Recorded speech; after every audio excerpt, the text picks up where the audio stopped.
Good Morning Business, le grand entretien. Notre grand entretien aujourd'hui, ce sont deux invités. Tony Parker, entrepreneur, désormais ex-champion de NBA et donc directeur général de Smart Good Things. Avec vous, à vos côtés, Serge Bueno, le PDG de Smart Good Things. Vous avez des projets fous ensemble, tous les deux, des projets entrepreneuriaux. On va parler de tous vos projets qui sont très vastes. Tony Parker, le vin, les stations de ski. On parlera de l'OL, bien sûr, parce qu'on a une petite question évidemment sur le sujet. Mais avant, ce projet fou, l'épargne retraite à travers le cashback. C'est un tout petit peu compliqué. Serge Bueno, mais vous allez nous expliquer comment vous avez fait pour convaincre Tony Parker de s'intéresser à l'épargne retraite. Je pense que Tony va répondre mieux que moi à la question. Comment il a été convaincu ? Il est très à cheval là-dessus. En fait, on s'est retrouvé sur le côté de la bienveillance. Donc, effectivement, de pouvoir protéger les Français par leur consommation. C'est le début de l'histoire, en fait. C'était il y a 2 ans, c'était notre c'est ça, Tony Parker, qui vous a... Moi, je suis animé par la transmission. J'ai envie de redonner. Et donc, quand il m'a parlé du projet, qu'on pouvait faire quelque chose où on peut améliorer la vie des Français, il y avait 3 thèmes dont on discutait à chaque fois. C'était l'éducation, comment on peut s'occuper des jeunes, la femme et le rôle de la femme dans notre société, égalité homme-femme, et les retraités, comment on peut s'occuper mieux d'eux. Et moi, c'est un sujet qui m'intéresse parce que mes parents, ils vieillissent et je veux être sûr qu'ils vieillissent dans de bonnes conditions. Et c'est comme ça qu'on s'est rejoint sur ce projet fou pour justement améliorer la vie des Français. Alors, ce projet fou, donc, c'est une association avec notamment les enseignes du groupe Casino pour qu'à chaque fois vous faites des achats avec votre carte, la cagnotte, au lieu d'être reversée en cash, elle va à terme vers un PER, un plan d'épargne retraite, pour habituer les Français, effectivement, à se constituer une cagnotte pour leur retraite. Alors, est-ce que vous avez fait des simulations ? Grosso modo, pour un consommateur lambda, il va avoir accumulé une épargne de combien avec votre système ? Alors, déjà, juste petite précision, si vous allez sur le site leprojetfou.fr, c'est pas que Casino, il y a 1000 enseignes qui sont partenaires. Mais là, vous démarrez avec la carte fidélité. La carte Casino est une carte qui est offerte en cadeau. C'est un cadeau d'une valeur de 99 € et on offre 600 000 cartes, c'est-à-dire une valeur de près de 60 millions d'euros pour lancer ce projet, qui est donc effectivement du cashback, qui est véritablement une formule que vous connaissez, qui est une formule d'abonnement. Vous achetez une carte 100 € et vous pouvez économiser jusqu'à 500 € Et donc vous êtes aussi avec Carrefour, Ikea, la Fnac. Voilà, il y a à peu près tout le monde en fait. Et donc à chaque fois qu'on fera des achats chez eux, vous allez épargner pour votre retraite. En fait, pour vous expliquer, c'est vraiment... tout le monde connaît l'épargne salariale. Ouais. Okay. Tout le monde connaît l'épargne par capitalisation, PER, assurance vie, etc. Les Français sont en ce moment très dubitatifs, on va dire, sur leur pouvoir d'achat à la retraite. Et c'est la problématique sur laquelle on s'est penché. Là, en fait, vous avez une France qui est découpée en 3. Vous avez un tiers de ce qu'on appelle des gamers, ce sont des cagnoteurs, ils font du cashback, ils regardent, et on les appelle gamers parce qu'ils regardent toute la journée où ils en sont. Je trouve ça sympa. Vous avez un tiers des Français qui a besoin de l'argent tout de suite, là maintenant. Donc c'est ceux qui achètent en général du premier prix, de la marque distributeur, de la promo immédiate. Ouais. Et vous avez un tiers des Français qui veulent juste acheter des produits et ne sont pas promophiles ou promovores. Voilà. Nous, on a bâti un produit universel qui permet, quelle que soit votre catégorie, à commencer à épargner pour votre retraite. C'est une invention française qui consiste à dire, on aime consommer, on aime épargner, et si on reliait les deux. Mais qu'est-ce qu'on peut leur dire en termes de perspective financière ? Si régulièrement je fais mes achats avec ce produit, avec cette carte, avec le projet fou. Très simple. Ouais. Très simple. Un Français, en moyenne, sont des sources INSEE, dépense 1 000 € par mois en ce qu'on appelle achat non contraint. C'est-à-dire pas le loyer, pas l'électricité, pas etc. Donc 1 000 €, 450 € en alimentaire, 550 € hors alimentaire. Aujourd'hui, le cashback moyen, on va prendre une moyenne nationale, c'est 6%. Donc un Français moyen peut économiser 60 € par mois sans effort, parce que c'est ça le truc, c'est épargner sans effort grâce à votre consommation.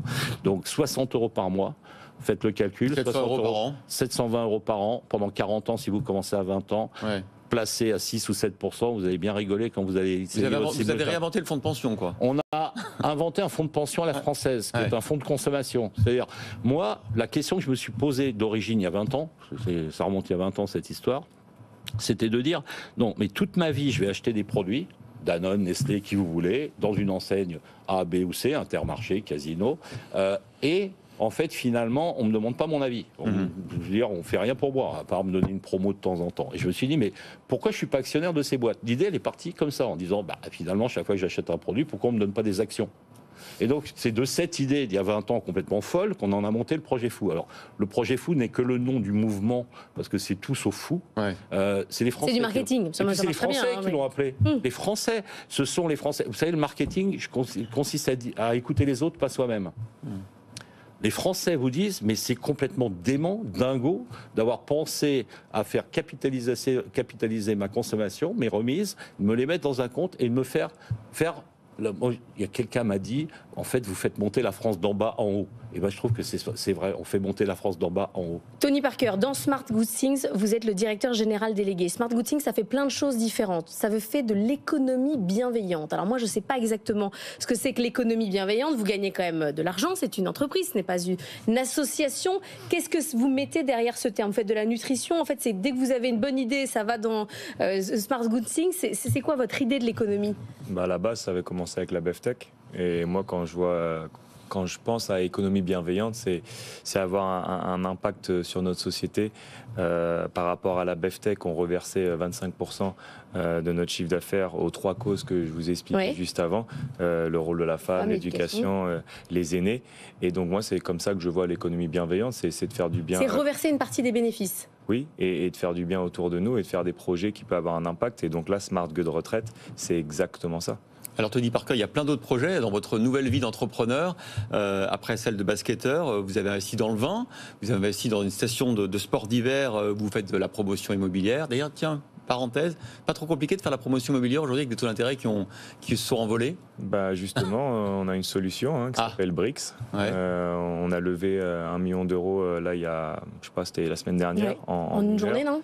En une heure. Et moi, je voulais faire participer les Français à investir dans. Et donc vous avez levé 1 million d'euros auprès de particuliers? C'est ça. C'est ça. C'est ça, et donc en fait pour nous c'est génial parce qu'il y a eu 3700 personnes, donc tu as 3700 personnes d'un seul coup qui découvrent ce bien d'exception et pas tous les gens ont accès à investir dans des biens d'exception, et donc c'est ce qu'on a fait avec le château Saint-Laurent où on a utilisé la plateforme BRICS et on a levé l'argent, et donc maintenant je vais pouvoir vivre l'aventure avec eux. La station de ski, qu'est-ce que vous comptez en faire? Parce que ça, vous dites impact sur le monde. Acheter une station de ski, c'est pas très investissement durable et renouvelable, sauf, je ne sais pas quel projet que vous en avez. Mais nous, c'est ce qu'on veut faire. On pense à comment va être la montagne de demain, où ça va être sur 4 saisons. Bien sûr qu'on fait attention à l'environnement. En tout cas, tout ce que je vais faire, parce qu'il y a pas mal de choses que je peux pas dire, mais tout ce que je vais faire à Villard-de-Lans, Corançon, ça sera bien pour l'environnement. Alors vous n'avez pas évidemment abandonné complètement votre passion pour le sport. Il y a eu une grande question, tout le monde ici dans le groupe, posez-lui la question Noël, on avait l'intention de le faire. Vous étiez évidemment proche de Jean-Michel Aulas, vous étiez rentré au conseil d'administration, puis vous aviez annoncé votre départ au moment de la session d'OLG à Eagle. Et là, la semaine dernière, vous dites que vous allez revenir dans l'organigramme de l'OL. Donc là, tous les fans attendent votre réponse. Non, en fait, ce que j'ai dit, c'est on m'avait posé la question pourquoi j'étais là aujourd'hui au match dans le siège de Lyon-Metz, et John m'avait demandé d'aller au match. Et il avait émis le souhait que je revienne dans le board de Eagle, dans le board de l'OL. Et donc voilà, moi j'ai dit, moi je peux aider, mais j'ai jamais dit, je peux pas contrôler après les journalistes qui font des raccourcis et qui disent genre je vais devenir président ou président délégué. J'ai jamais dit ça. Mais je peux aider, ça veut dire quoi? Vous voulez aider entre board, dans le board, s'il faut aller parler aux joueurs, aider. Enfin, c'est aider quoi. Mais en tout cas, en aucun cas, je serai là au quotidien ou être président ou même président délégué. Ça sera pas mon rôle à l'OL. Vous vous intéressez au foot de près, mais vous regardez quand même ce qui se passe du côté Moi, j'adore le foot. J'ai joué au foot quand j'étais petit. J'imagine que vous êtes multisport. Mais après, j'ai déjà beaucoup de choses à faire avec l'Asvel féminin. Ça me prend déjà énormément de temps. Comment ça marche si j'ai une petite idée comme ça d'investissement? Je vous contacte et vous regardez le dossier, vous dites c'est intéressant, pas intéressant, les gens vous parlent dans les transports, dans les trains? Ouais, bien sûr. En plus, ça a été annoncé que je vais faire qui veut être mon associé. Donc moi, j'ai envie d'aider les stars start-up. J'ai toujours dit que je voulais aider la nouvelle génération. Vous allez remettre des tickets? Ça veut dire que vous allez réinvestir? Exactement. On va aider les jeunes s'ils ont des bonnes idées. Et c'est vrai que je peux pas trop parler de l'émission parce que ça commence le 10 janvier, mais vous allez voir que c'est mon intention en tout cas d'aider toutes ces startups. Alors il y a un autre dossier, il s'appelle Victor Wembanyama. Comment vous le regardez? Comme Platini regardait Zidane ou pas? Ou avec un peu plus de bienveillance? C'est l'avenir du basket français, c'est la nouvelle star. Et je pense que le basket français est entre très bonnes mains avec lui. Je pense que l'équipe de France aura un super avenir et j'ai hâte au JO de 2024. Et vous avez regardé ses premiers matchs là Bien sûr, j'ai regardé ses premiers matchs. Alors lui, personnellement, il fait un très très bon début de saison.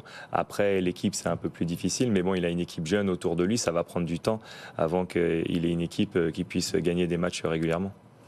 Merci beaucoup à tous les deux d'être venus ce matin, Tony Parker et Serge Bueno. Tony Parker, il faut que vous écoutiez BFM Business tous les jours, ça me paraît être désormais. J'ai pas le choix. La French Tech, 6h45, il y a peut-être des idées d'investissement aussi. Exactement. Absolument.